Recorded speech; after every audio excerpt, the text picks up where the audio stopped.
Indeed, our guests are seated here in the studio, and we have some joining us via Zoom. Let me begin with the Honorable Tajos Ogun. He's a member House of Representatives who has been in the oil and gas industry upstream and served as managing director of a servicing company.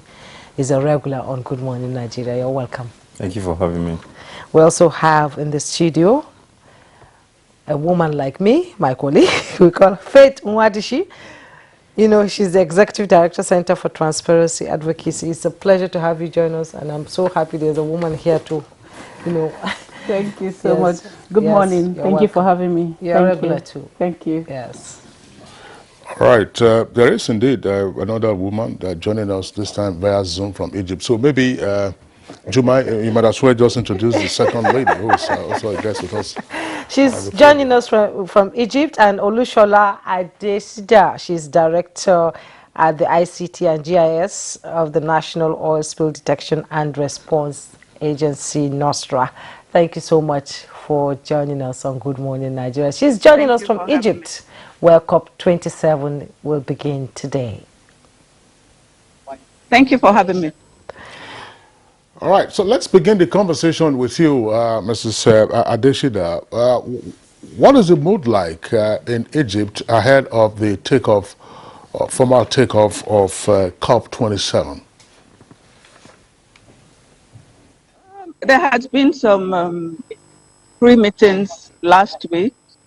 I actually just got in this morning. The pavilions have been set up, the delegate trooping in and registering. There's definitely going to be a lot of discussions around moving forward from the decisions and actions that were taken last year, and checking how far people have gone. We're trying to ensure that everybody pushes towards the agreed goal of climate change reduction generally.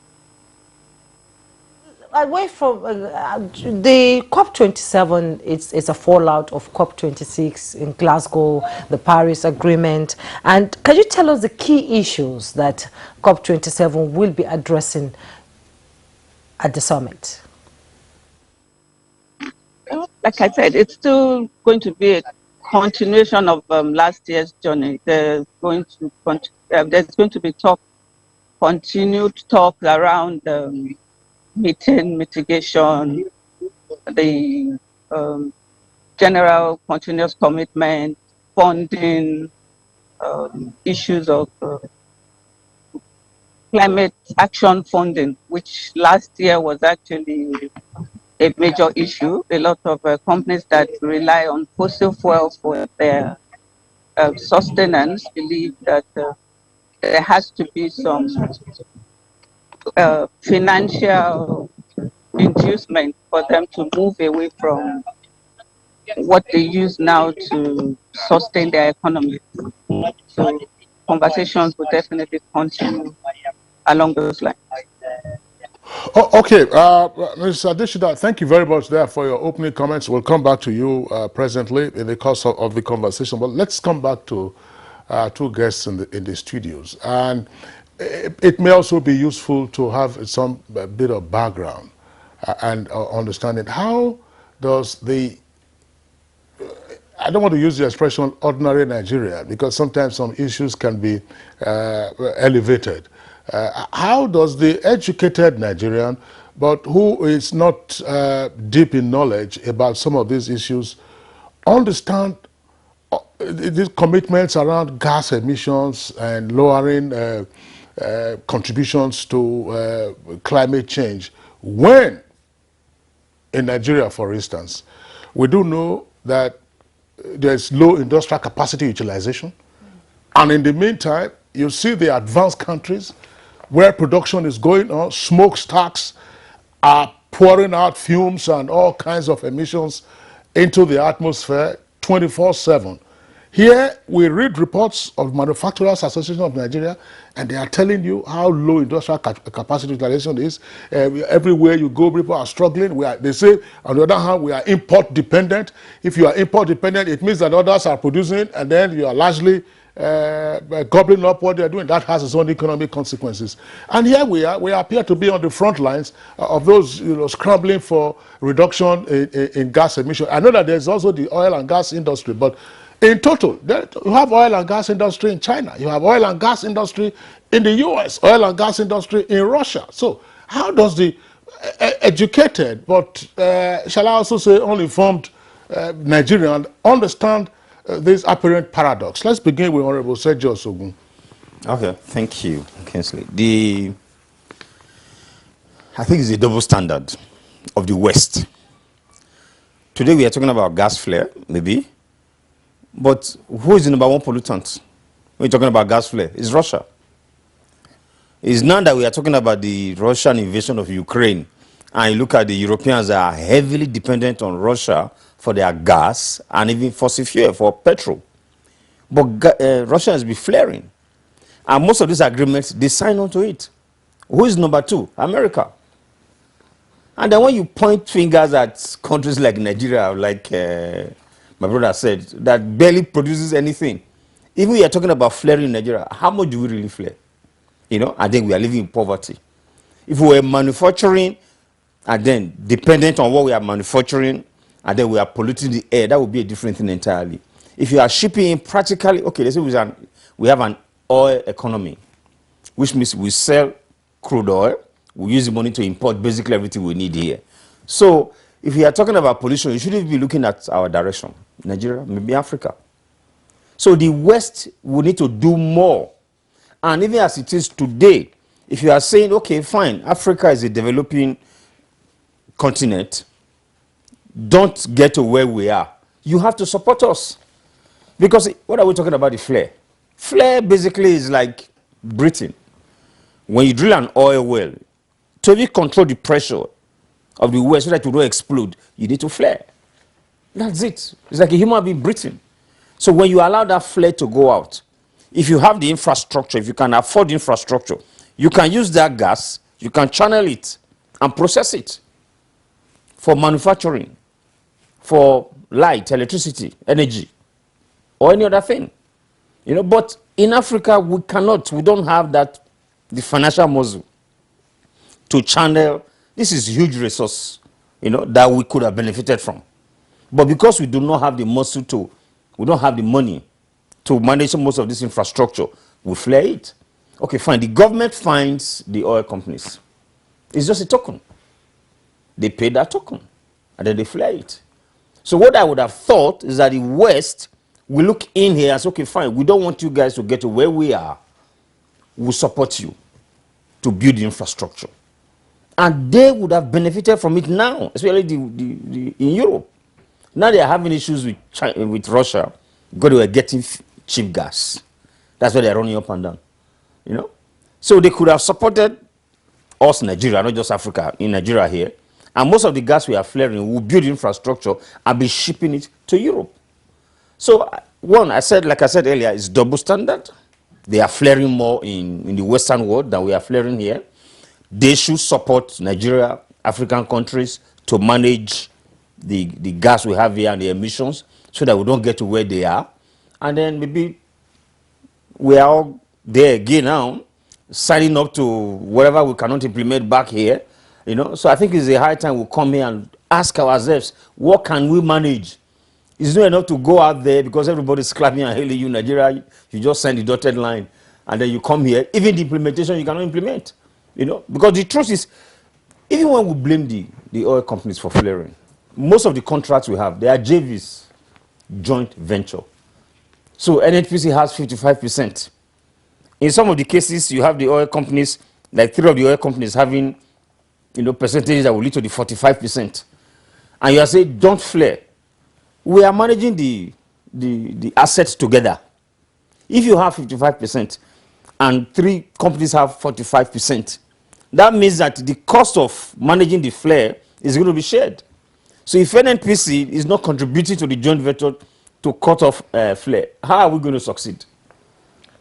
Well, experts are also saying that it's not that we don't have the money, it is the political will to do it. It's one and the same thing. If you know how the JV, the joint venture account is managed, you will know that it's partly, yeah, maybe discipline and, well, you don't want me to go there today. Because if we go there today, now start talking about leadership, bad leadership in this country. But to Yeah. implement the dotted, signing the dotted lines Yes. at events like COP26, the Paris Agreement, there should be political will to implement it, which is key. Don't you think? When people go there, it's just ceremonies. Nigerian leaders, when they go there, it's just ceremonies and all. When you bring those documents you have signed, you're supposed to domesticate them. You know, there are treaties. Nigerian National Assembly should look at them. There are issues, raise them. But no, you just go there. You do the ceremony of flying there, do shopping, come back, and you dump it somewhere in the villa or in the ministry, and that's the end of it. You know, how many of them really read them? So yeah, you are correct. Maybe it's political will. It's side by side.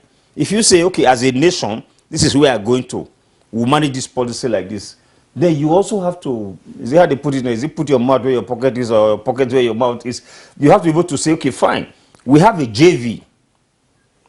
We have 55% of this joint venture. If we expect our other partners to contribute this percentage, we should be willing to contribute this percentage. But you have a JV account where you take your own and take one of the partners. You are not funding, the partners are funding. You are saying, okay, don't worry, when we sell, later we will share. You are owing the partners always. So how can they not contribute to even stop the flare or even reduce it? And even the monitoring. There's no proper monitoring. Like I said, we went to Akwa Ibom, one of the oil wells, we saw a marginal field. There are communities around. Why are you flaring? Oh, well, we are paying the penalty. Is that all? That's not all. You could have channeled, and they are using part of that to power their facility. So you could have done more to power the entire community. I know most of the oil companies are doing that now. Baranobie and most other places, they power the entire community.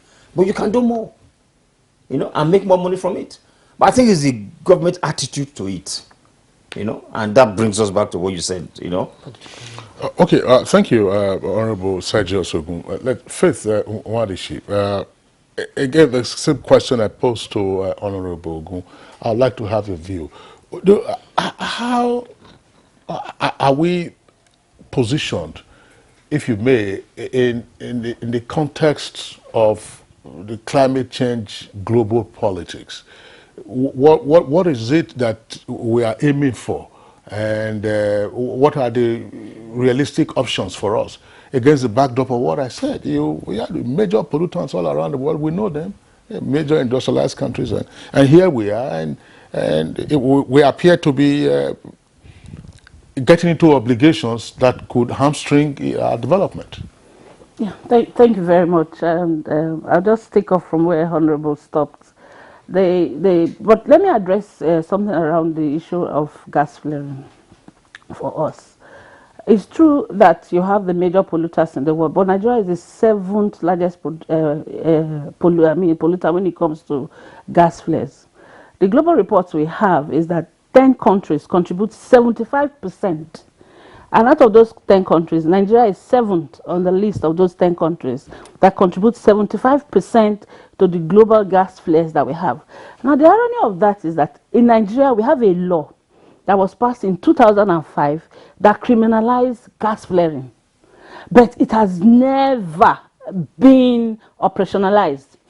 We have successive governments. It's not just about any government in power. We have had right from post-independent days when we said we're going to end gas flares. In fact, the easiest thing for us to do is to always shift the goalpost for ending of gas flares. And this is because the kind of contracts we sign, even though we have the JVs, we also have the production sharing kind of contracts where the person who is handling the asset has to do the production and then come to give us costs. In some climes, gas penalties are not treated as part of costs. You must have flare payments rather than gas penalties because it is easier for us. Now, the other aspect is that we have laws in this country that has kind of given a leeway to people. For instance, Honorable mentioned the indigenous companies that we have. Now, the law that we passed in 2018 says if you're producing less than 10,000 barrels per day, you pay 0.5, you pay 50 cents. 50 cents That's if you put it in dollars. If you put it in our naira, $1 is about 800 naira now, or 900 naira. So that's about 400. Just do the dollars. You don't, No, because I want to bring it down. do they also use parallel rates to do that, or they use the? Just do dollars. No, because I'm trying to make people understand a common understanding of what we are talking about. So the idea is that you have the global community that is industrialized, they use all of these things and they pollute. And you know that when pollution comes, it travels through the air. It doesn't just stay in the place where you have polluted it. If there's a gas pipeline here that's burst, those of us in this room will feel the impact. People around Gariki may also feel the impact. That's how it goes, and it travels along there. That means people around will say. The people around will say we feel the impact. Now this is how it plays out, because you have those industrialized companies, the world, they're doing all of that. The cars, they have a very large what they call carbon footprint, because it is CO2 that destroys the whole environment. Look at what just happened, the flooding that we had. In the past, we used to feel that because these industrial nations are the ones polluting, it is going to happen there. We are seeing it live. We have just seen what happened, the flooding. It's part of that pollution that has caused that. And all of these things are the things that we describe as climate change. Climate change means that your environment is getting warmer than usual. I'm sure those of us in Abuja know that the nights are now warmer than it used to be. Even during the rains, we didn't have that cool environment. Now, why is this happening? The world is saying, take a step back.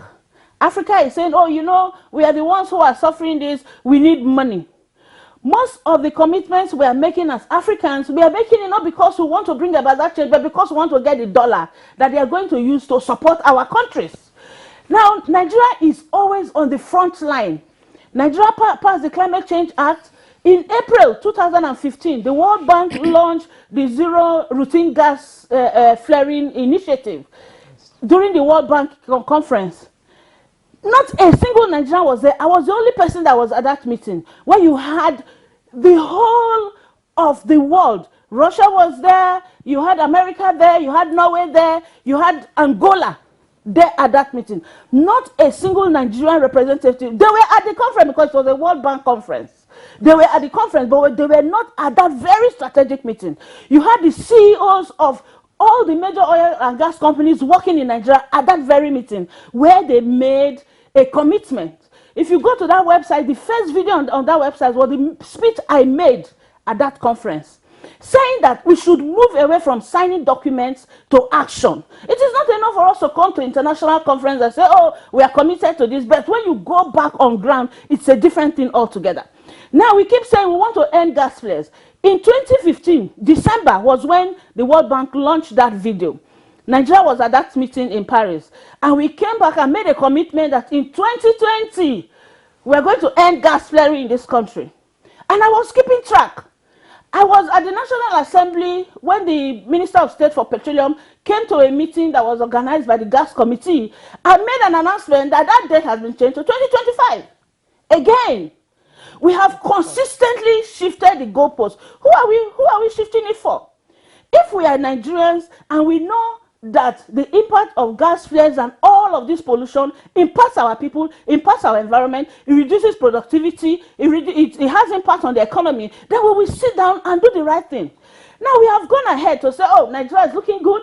Nigeria is really looking good when it comes to the issue of climate change conversation. Nigeria is the first country in West Africa that had a law. You know, we are very good in having laws, like the EITI law. Nigeria was the first country globally. But we have the EITI law that was passed in 2017, and EITI has moved so many phases, and we are still using 2007 law to implement the EITI.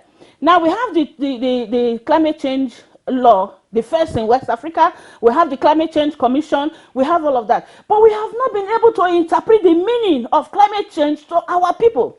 For instance... That is why I asked the question. Yes, sir, that's what do these things mean to the so educated... That's what I'm going. You know? That's what I'm going to now. For instance, when you go to certain communities, this issue of flood, they will tell you because the gods are angry. Because sacrifices were not made.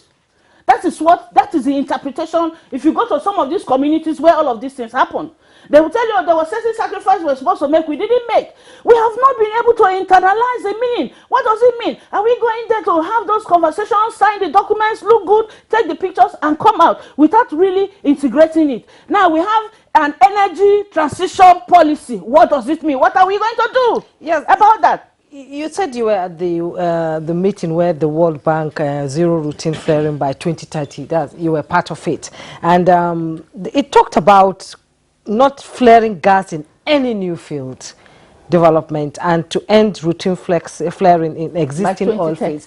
Where are we on that? Are we agreeing to the agreement that you were part of then? Okay, so Nigeria signed on to that agreement by 2016. That was when we made our commitment to say, because of that, we're going to end gas flares in 2020. But I just told you that we have to tell the goalposts again. So 2025. In fact, I'm telling you by 2025, but the NDC, the NDC commitment we have is that by 2060, we are going to have net zero. So all of these things are just figures on paper. But I want to say that something positive happened after the 2015. Let me say that happened. Now, Nigeria set up the Nigerian gas commercialization project. What that was supposed to do to help Nigeria reduce these gas flares and utilize it was for Nigeria to now have entities who will come to bid for that gas, because the laws that we have, Nigeria is supposed to take up that gas. So you give it to the people who will use it and commercialize it in such a way that it becomes usable. People don't need, it becomes an incentive for companies. Companies no longer need to have to flare. But the major reason why they flare is because of the amount of money that you put, that you pay for penalties.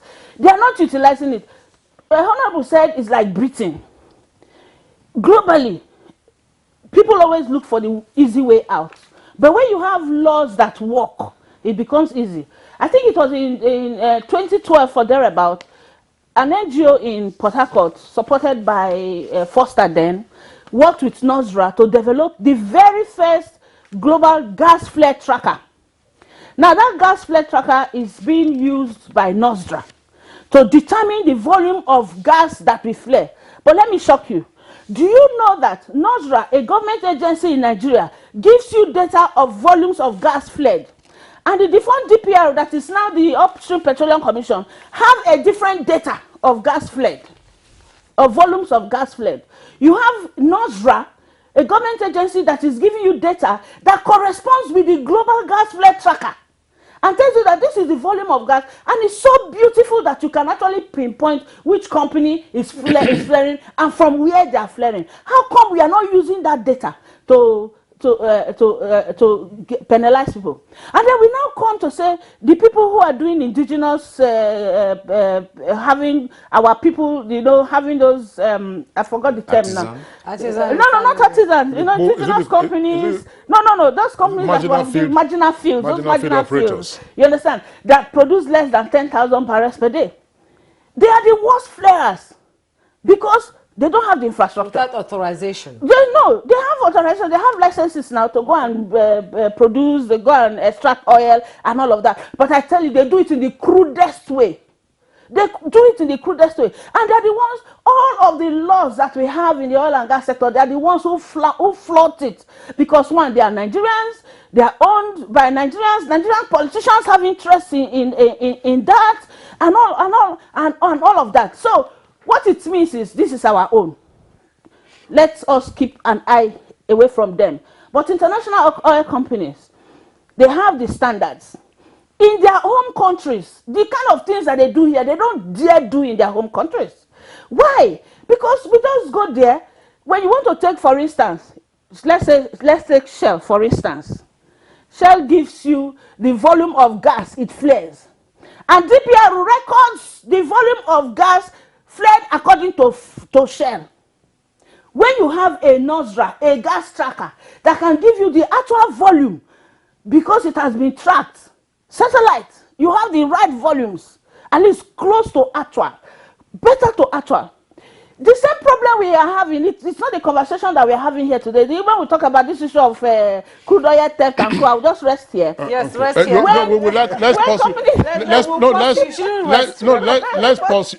Let's press the pause button on Faith. What is she? Faith, We're pausing you in the meantime. Yes, And let's then, join Olushola. yeah, Mrs. Olushola Adeshida of Nostra, let's bring you again into the conversation.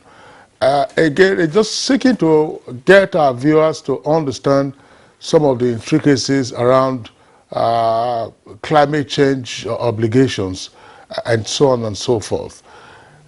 Does it necessarily mean that the principal focus on pollution is on gas flaring, which comes from the oil and gas sector? Because we know that other fossil fuels, I mean, are still in use. The coal industry hasn't closed shop in many countries around the world. They are still using coal. They are still mining coal. And some of the accidents that you hear from time to time relate to coal fuel. And coal, of course, was said to be a dirty fuel before gas came on. Is it gas that is the preoccupation of the world now as a polluter? No, I won't say that. What the world is looking at is carbon dioxide emission, methane emission, not just from the oil and gas industry, including the cement factories, your waste dumps, and everywhere you can get these gases from. So it's not just about the oil and gas industry. The only reason why the oil and gas industry seems to be the focus is because it's a structured industry and a lot of times a cluster, so to say. Because for Nigeria, you see them in the Niger Delta. And I would take us back to what the two speakers have spoken to. Yes, we've signed on to commitments in climate change and all. For me personally, I think they are just conscience breakers for us because flared gas is actually squandered resources. That's the only way you can call it. And for a country that is struggling economically, we have resources that we're just burning away. So for me, it's like tapping us to say, you need to make better use of your resources. I tell people when we speak that for whatever reason, we're oil producers, and as a country, we cannot show what we have benefited from producing oil. But we shouldn't go that route again with gas. So the climate change to me are things that wake our consciousness to the fact that we cannot afford to go the same route. So the gas flare tracker, like she said, the data is there. Another problem for us as a country is most of our policies are premised on wrong data. Once you have wrong data, whatever it is you plan or make laws for will not work because your statistics is wrong. So as a country, we need to really, really review the way we get our data because that is going to shape the policies that we make. Then implementation is also a major issue. Anywhere in the world, gas is flared. But the reason why gas is flared is for whatever reason, it's been made to be very cheap to flare. If you flare gas and the value of gas is, let me say, let me give a short statistics. In the last, this year alone, the value of the gas Nigeria has flared from our gas flare tracker data is 552.4 million US dollars. That's the market value. The penalty that the companies are supposed to pay if we work it right is 315.7 billion US dollars. So it's like giving them a cheaper way out. So if we want gas flaring to stop in that industry, we need to have a very, very strong political will. We have to be ready to charge them for the actual cost of the gas. But the angle that we push as an agency is more of gas utilization. That's the way we can get the most out of it. We have issues of power. The amount of gas that has been wasted this year will give us 15.8 thousand gigawatts of energy. So if we have that kind of power, our industries will run. But we have resources that we can put to use that we are flaring and we are suffering. So that is my own summation of what is happening in the industry. But there's so many. Mr. Adeshina, it looks like first you are in a slightly windy environment, and so it's affecting your audio as the wind blows across the microphone that you are using. We're having this distortion, sound distortion, but we can pick out what you are saying. You appear to be suggesting that the data that we work with sometimes is not very accurate. And I'm just wondering, so on what basis then have we been making all these commitments and entering appearances at these summits and fixing dates and making laws and policies, if the foundation upon which those are supposed to rest is quicksand? Like I said, as an agency of the Federal Ministry of Environment, what NOSRA has been pushing for is for the country to adapt satellite measurement values for data around emissions, not just the gas flare from the oil industry, but gas flare generally across all other sectors of the economy. And the reason why we are pushing for this is that it allows for a uniform measurement. If we pick the example of the oil and gas industry, I think people talk to it more because, like I said, it's a structured industry. You have remote facilities that access is difficult to get to. You have pipelines that at times can have punctures and vents. All this will be picked up by satellite. But if I have to rely on a company to deploy gas meters and everybody's deploying different gas meters and everybody can calibrate to whatever values they want, then we are not going to get the right data. So satellite measurement is becoming the global trend. The satellites have been developed to be more accurate. So you're getting very good data from there. And what we are saying as an agency and as a ministry is that the country needs to work with this data because it will help Nigeria move in the direction that it's committing itself to. Okay, I'm still staying with you briefly because we need to use your Zoom before the noise gets bad. We've been talking about going to these events to sign dotted lines and agreements that usually when they come back, it is not implemented. So how can Nigeria move? Because experts were saying at the COP 2026, Nigeria used strong language, but it was over ambitious. Now, talking about its ambition, how can we move from action, accountability, and implementation of these agreements? I'm sure more agreements will be signed at COP27 because it is key to the summit theme this year is implementation. Yes, so what I saw for me happen between 2016 to now, especially from last year to now, is that there is more engagement among stakeholders that have things to do with climate change. And the more we can engage closely, the better we can synergize and agree on how to move forward. We are looking at the issues of gas utilization. We're looking at carbon capture, utilization, and storage. We're looking at gas to energy. So a lot of things have been looked at. And like I said, the stakeholders are coming more and more together. So I believe that definitely since last year, we are starting to move in the right direction. That's my own personal opinion. Okay, Mrs. Adeshina, thank you very much there for your comments. I mean, we recognize the fact that you just landed in Egypt this morning, but we'll still come back to you in the course of this interaction. Back to the studios here. Honorable Sergio Ogun, again, let's seek to contextualize the matters that are arising from the various submissions that you guys have made this morning. Because I'm trying to, in my head, try to unpack all of this. One, we blame gas flaring. We are not in the position where we are not in the position today that we were in 1969, when you had the Petroleum Act of 1969. Or for most of the years, let's keep the PIA aside in the meantime. We have no fewer than 10 or 11 thermal power stations. Thermal power stations are dependent on gas.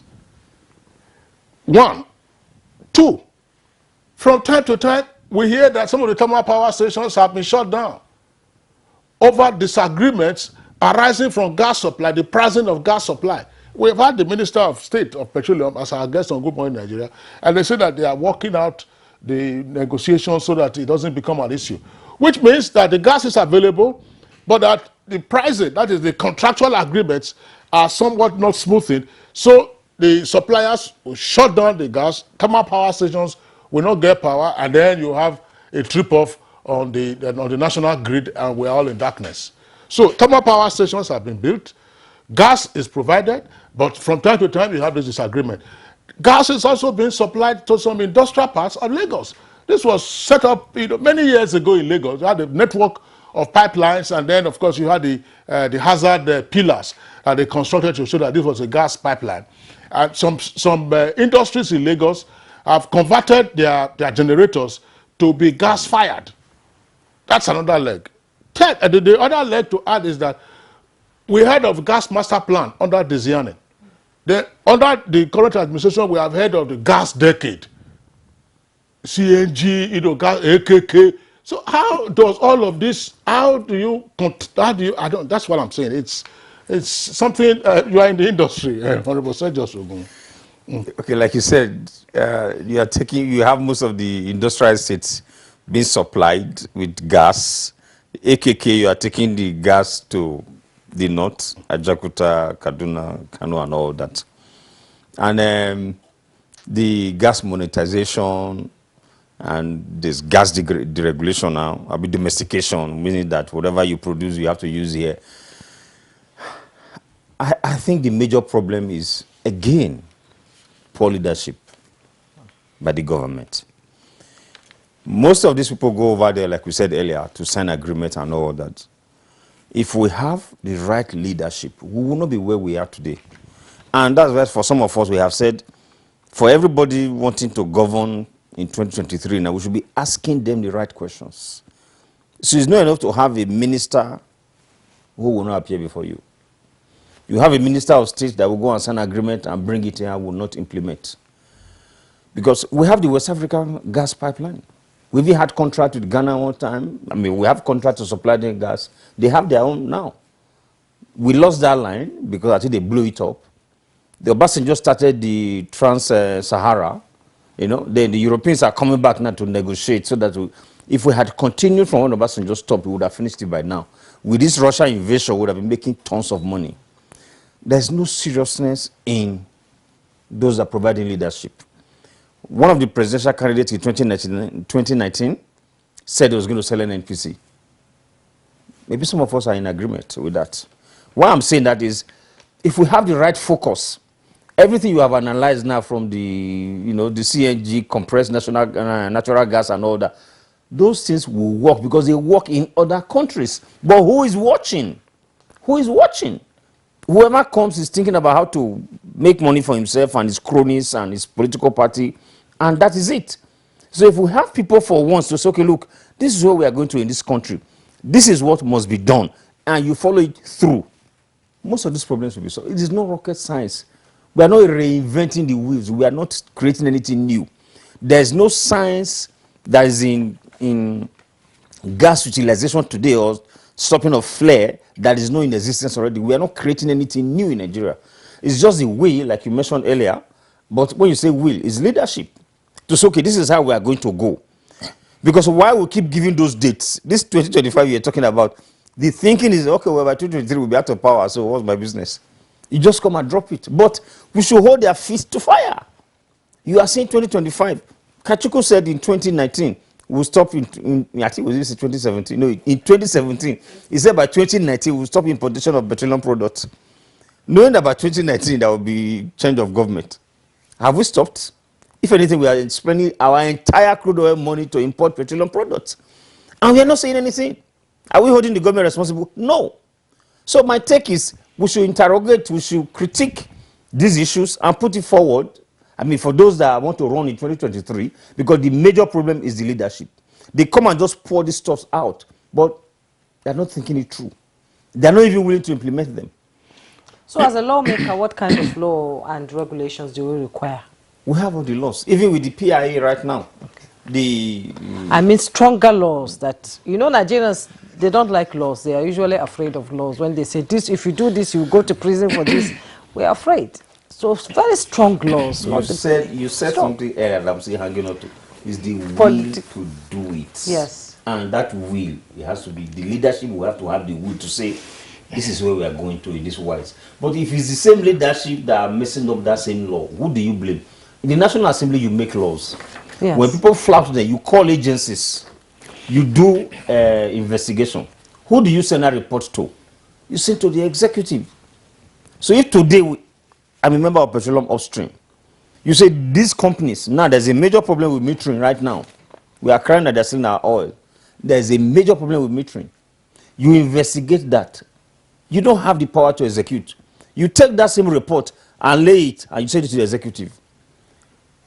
And they don't do anything about it because they are conniving with the people to mess up everything. What do you do? So it's not a matter of making any law. A law cannot jump out from the book and go and buy it. It takes execution. You say no smoking in public places. Somebody smokes, somebody reports, the police arrest, they charge the person to court, the person is jailed. But the law is there. It will not jump out from the book and come and arrest the man that is smoking. So, one, the will you talked about. Two, provide the right leadership. And I think Nigerians will start asking the right questions. How frustrating is it when you do things like that and there's no implementation to how frustrating. You can say that again. I mean, some of us have aged for just saying the same thing again and again. And you can see, like we all know here that we need money as a developing country to develop our country.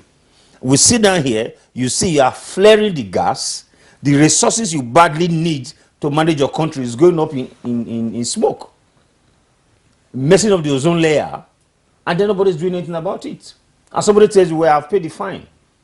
What you are losing is far higher than the money you are collecting from the fine.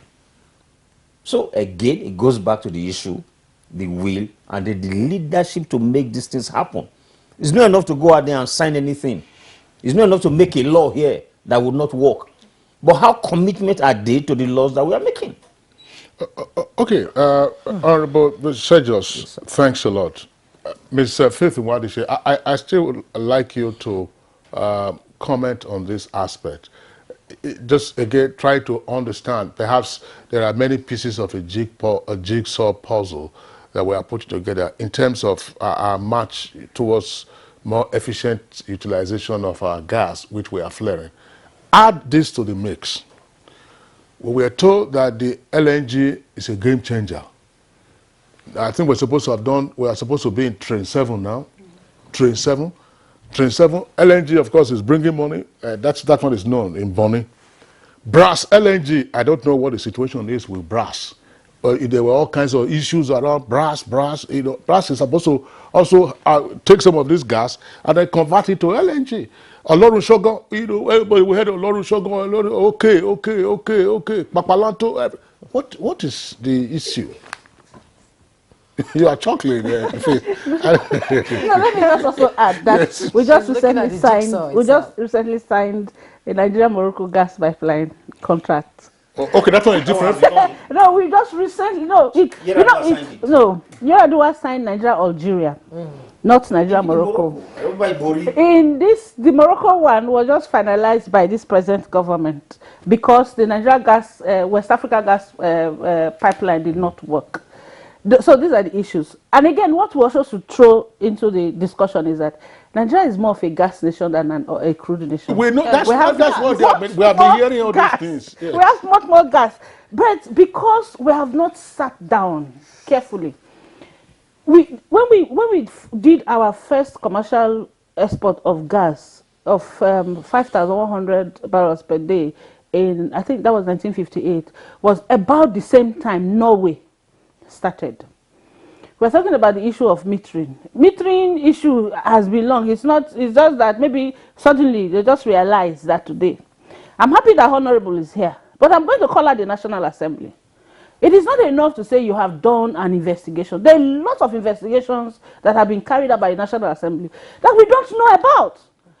The National Assembly is the representative of the people.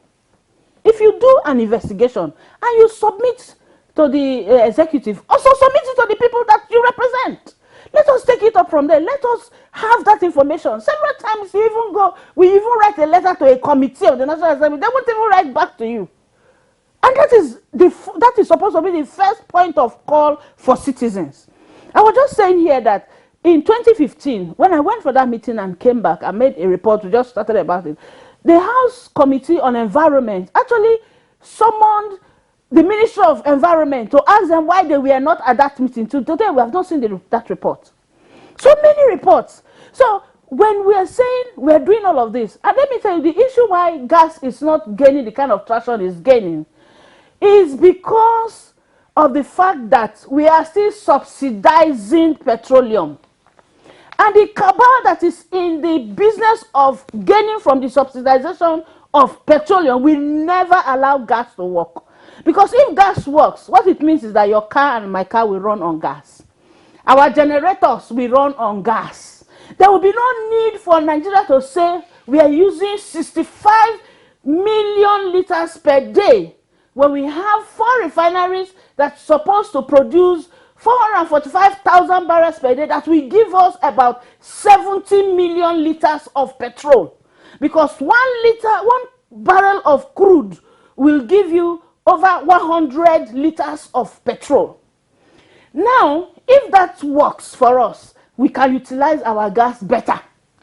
We will not send officers to the field who is supposed to take data of what companies have fled.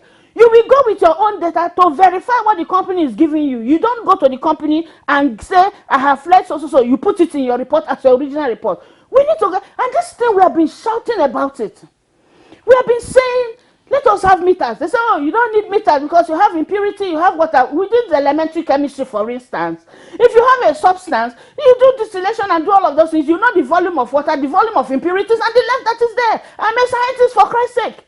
Do you understand what I'm saying? So how do you now tell us that you cannot have meters at wellhead because of the impurities and the water that is coming out? So at the wellhead, you cannot know. Now you now want to tell me that it is at export.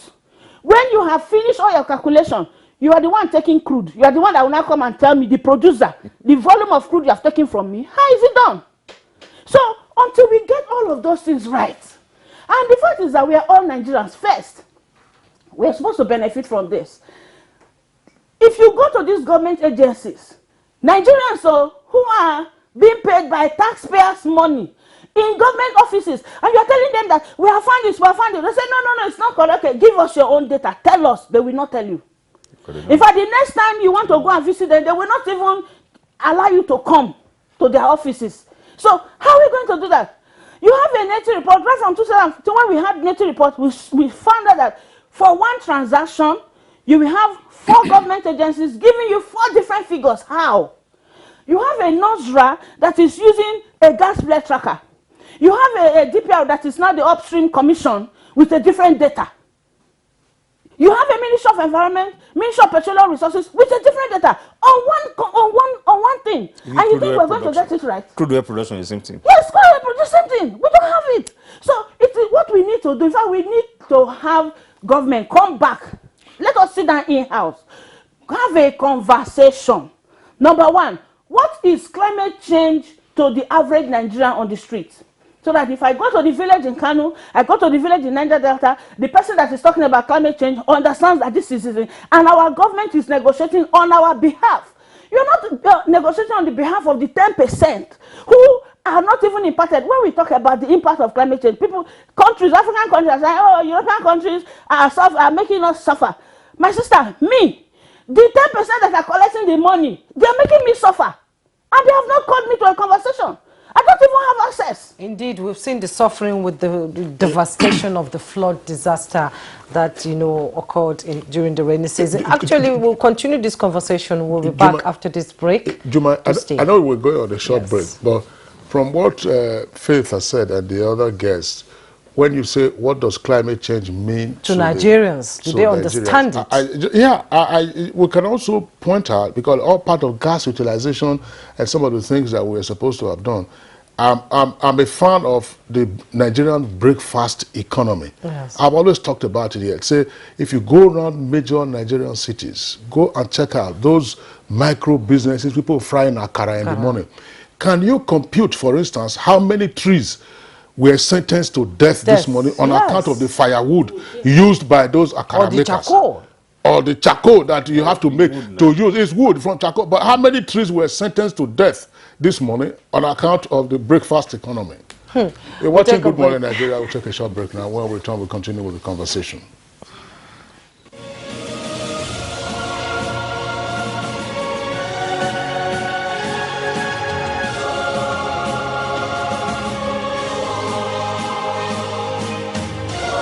We are all Nigerians. Against all odds, we shall and must remain united. We may have our challenges, our problems, and setbacks. However, together we shall overcome them all. What doesn't break us shall make us stronger. This is the mindset that shall bring peace, progress, and prosperity to our beloved country. Do not let tribal and religious sentiments govern how you think, act, or feel. Don't be influenced by those who want to destroy our precious national unity. Everybody who is a Nigerian is your brother and your sister. This is the mindset of the new Nigeria. It is also the mindset that we must all adopt. Let us support each other in creating the Nigeria of our dreams. This message is from the Nigerian Television Authority, NTA. What we face mostly now are flashes of cowardly attacks from the rump of groups that have been routed in one location or the other, moving to another to give the false impression that they are still strong. Our ultimate goal is to eliminate them altogether and restore total and lasting peace over every inch of the Nigerian soil. Sounding tall, but take it home. We are determined to ensure that every inch of the Nigerian soil is safe. That determination is there. The order has been given. But we shall continue to protect the lives and property of Nigerians and foreigners in our midst. We shall continue to work for the peace of the nation and deter elements that constitute threats to the people. We shall bear the full powers of the government to secure every inch of our land. We shall not rest until peace is fully restored to Nigeria. This message is brought to you from the Federal Ministry of Information and Culture. Nigerians, elections are here again. Let us shun violence. Let us play the game according to the rules. Do not be a thug. Say no to violence. Let's rise and defeat violence, crime, and sabotage against the peace of our nation. Nigeria is the only country we have. We must do everything to keep it united. We must avoid any act that promotes hate and disintegration. Say no to separatist movement, terrorism, fake news, hate speech, religious bigotry, and any act that tends to divide us as a nation. Watch out for strange gatherings and suspicious movements. Restrict access to sensitive documents and data, the disclosure of which may damage national security. Educate your staff and family, particularly on measures to safeguard information and report security breaches. Apply relevant legal security guidelines to protect yourself and your neighbors. Due to misinformation and wrong choices, some idle persons resort to vices in their greed to get rich quick. They resort to kidnapping, killings for rituals, and other heinous crimes. Avoid wrong use of the social media. Before you broadcast that false message, think twice. Ask whether it will promote peace or violence. For safety at home, still be security conscious. Educate your household on safety tips. Report all suspicious movements and persons to the security agencies nearest to you. Be a good citizen. Be patriotic. To pass security information, please call 0813-222-2105, 0915-339-1309, 0908-837-3514, or send a mail to dsspr@dss.gov.ng. This message is from... You're still on to Good Morning Nigeria on the network service of the Nigerian Television Authority. We're having a conversation around Nigeria's commitments to, of course, reduce gas emissions and what some of our obligations are. The director in charge of ICT and GIS at the National Oil Spill Detection and Response Agency, Mrs. Olushola Adeshida, is in Egypt and still with us via Zoom. Mrs. Adeshida, just if you can hear me, I see you try to find out. You're on our screen now. Issues around the implementation have been touched on in the course of today's conversation. We also discussed, look, why it appears that we premise some of our commitments apparently on data that is disagreeable. But how do we overcome this and get on a more realistic footing with regard to what our commitments are, what our obligations are, and then galvanizing the entire citizenry to be part of the climate action to ensure that we save our planet and save ourselves? I don't know whether you heard the comment I made before we went on that short break, that look, you're talking about all of these things. By this morning, a number of trees, have been utilized for frying akara in our different cities. Like I said, for me, the climate change meetings and the climate change sign-off are actually just wake-up calls for us to look inwards and see how best we want to drive our economy and issues around our health, the maximum utilization of the resources that God and nature has blessed us with. If we look at, just like you said, the issues of firewood, if we harness our natural resources very well, we definitely, in my own opinion, should be one of the richest countries in the world. So if we have the wealth, then we won't need for people to go to search for firewood in the forest, because they would have the needed amenities to help them cook in easier ways. So all these things are tied together. As a people, we need to sit down and see how best we are going to harness our natural resources. That is the angle from which I would look at it.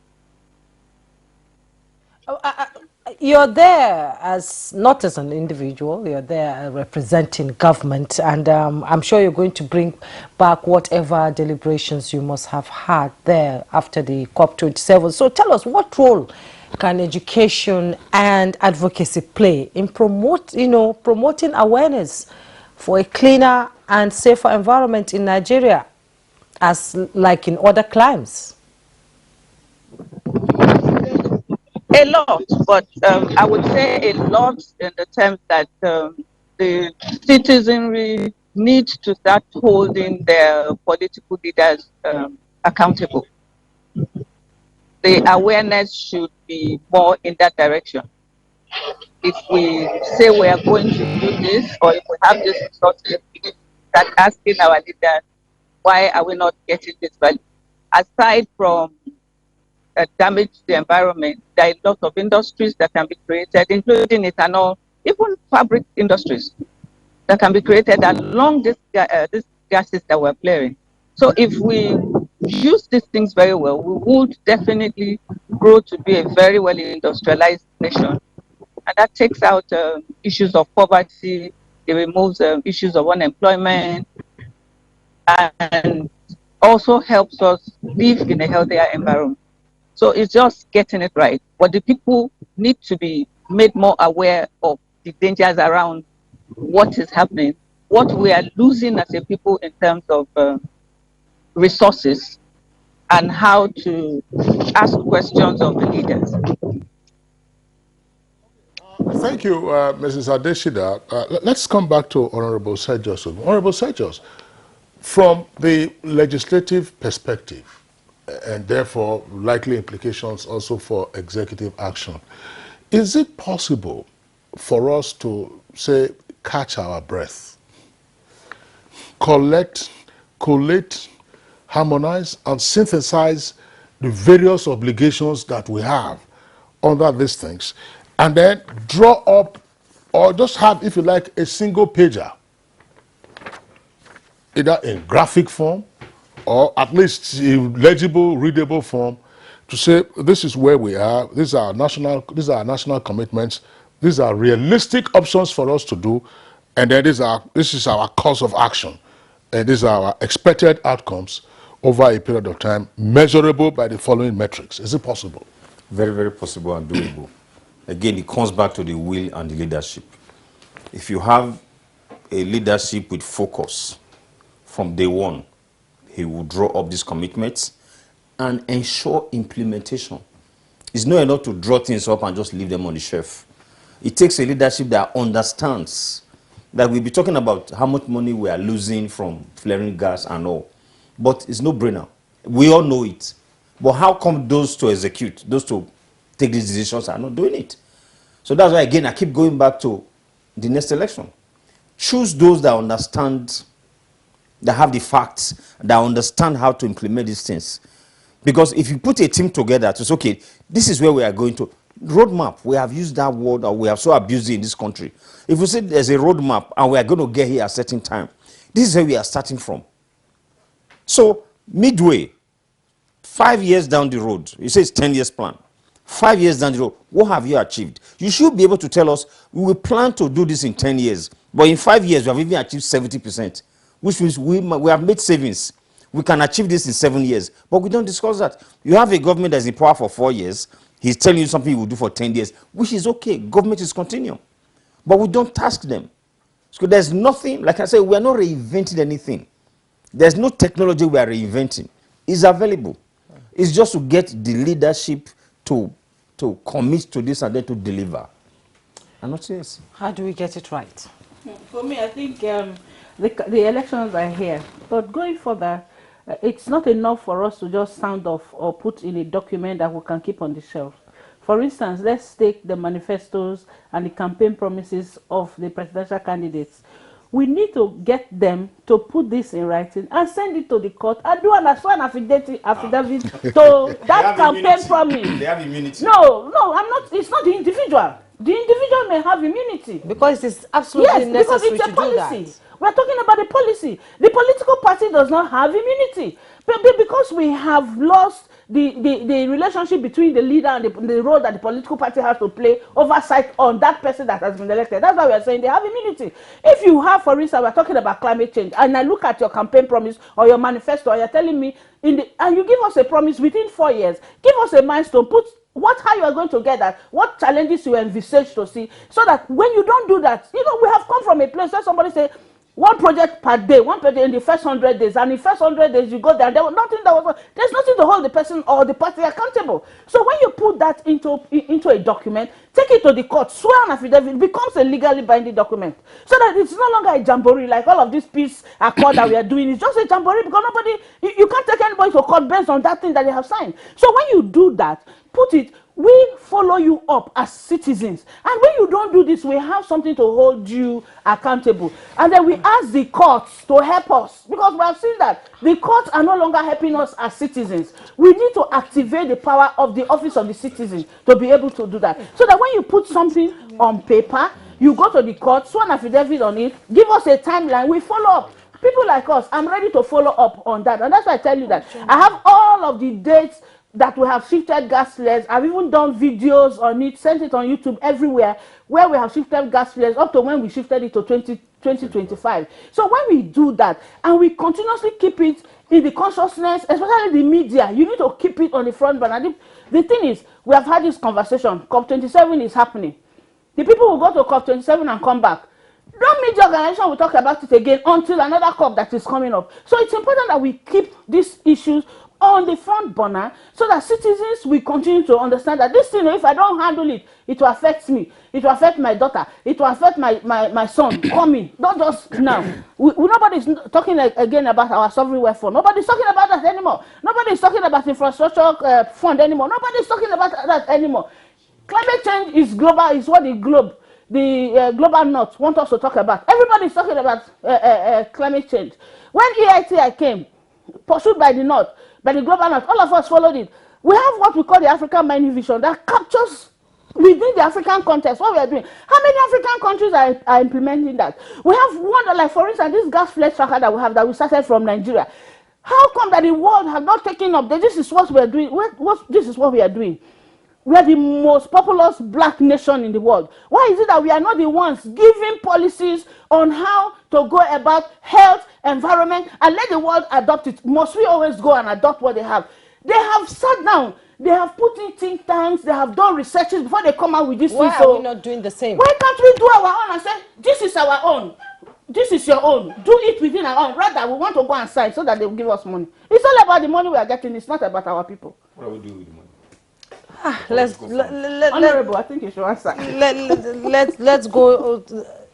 We have somebody joining us briefly via Zoom. He was supposed to be here in the studio, but I think some events must have stopped him from coming. Benjamin Ogwalo is via Zoom. You've been listening to the conversation here in the studio, and we all said it's all about political will, implementing all these policies and all this signing on the dots by the federal government on climate change. What is your take, briefly, because we're running out of time?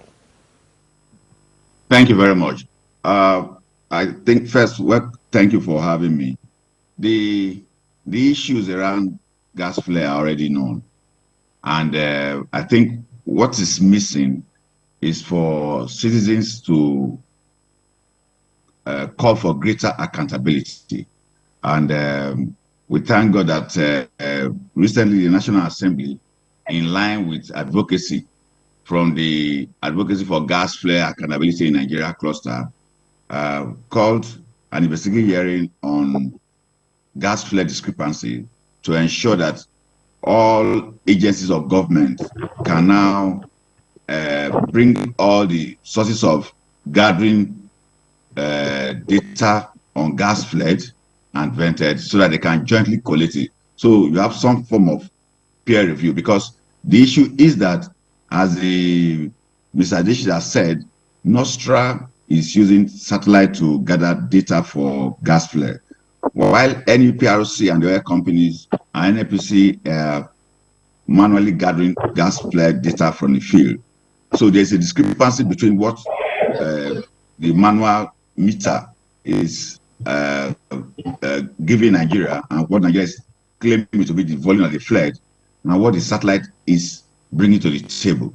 So the movement has started. The Advocacy for Gas Flare Accountability in Nigeria cluster, working with Palladium and USAID, which, by the way, my colleague Faith Wandushi is a member of, has started the campaign to ensure that first and foremost, we should ascertain correctly how much gas is Nigeria flaring, because we need to know how much gas. As you are aware, as soon as the penalties for gas increased, the volume that Nigeria is reporting reduced. So this should not be allowed to continue. Therefore, everybody, including the media, including the ministry, department, and agencies in charge of gas flare, should come together and work with the National Assembly to ensure that in the first instance, we are ascertaining correctly what we are flaring, so that we can eliminate the discrepancy that exists now between the gas that is being announced, the volume that has been announced by NUPRC, and the one that has been announced by NOSRA. And everybody should be made to use the mechanism, the gas flare accountability mechanism, that the National Assembly have directed ministries and departments and agencies of government who are in who are having oversight responsibility on gas management and gas flaring to come together to jointly work out the numbers that Nigeria is flaring, so that people can pay for what they are flaring. If they pay for what they are flaring, then it will discourage flaring. It will enable the companies see the need to monetize and invest in the flared gas, because as you know, instead of paying so much and wasting the gas, they will realize that they need to rather use that money to invest so that they can take away the gas that has been flared, which is one of the critical ways of actually ending gas flaring.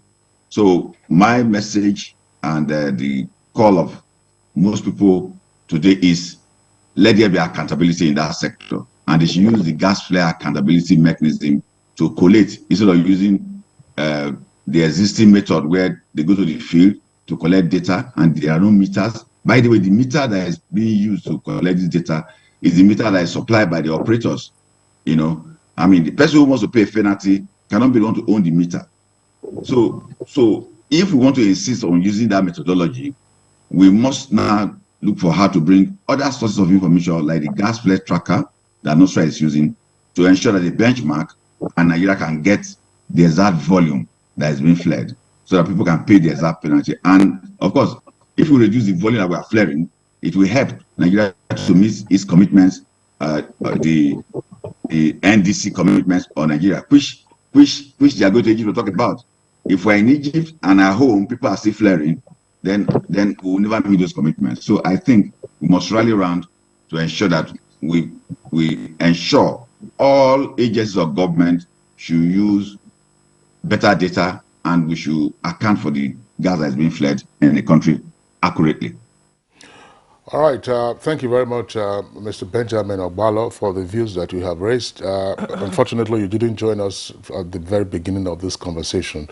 Some of the issues that you pointed out, of course, reiterated what our guest had said, but they also underscored their own arguments. For instance, Honorable Shejos Ogun did say, look, we're talking about investment in order to mitigate or reduce the quantum of gas that is being flared, investment by the oil companies. And these oil companies are JVs in the majority of the cases, joint venture in which the National Oil Corporation also has interest, and what is its own contribution in that respect. And more importantly, we also stress the need for utilization, and we itemize the number of measures and programs and policies that appear not to have gained a great deal of traction. What do we do?